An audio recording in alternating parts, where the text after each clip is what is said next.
Here's how I take plain white printer paper and brand new glass and turn it into old world apothecary jars a la Outlander. I bought all the jars from Hobby Lobby. If they're not 50% off, go back next week. When they are, it's not worth paying full price. I measure roughly what size I want the label to be for each of the different jar shapes and then create a text box in Microsoft Word and change the dimensions to match my chosen label size for each.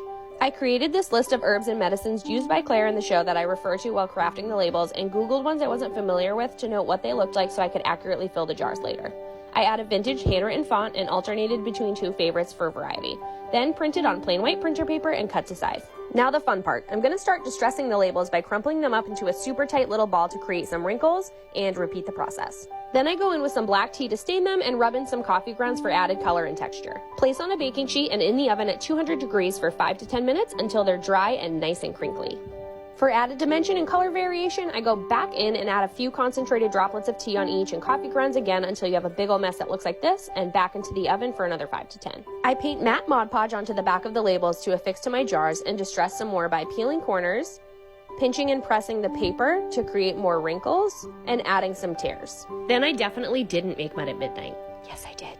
This is how we distress the bottles now. I dip my brush in the smallest amount of Mod Podge, then mud to cover the bottle and sprinkle on some dry dirt. This technique instantly ages the glass, and there's a lot of creative freedom here. For instance, using more or less Mod Podge creates a totally different look.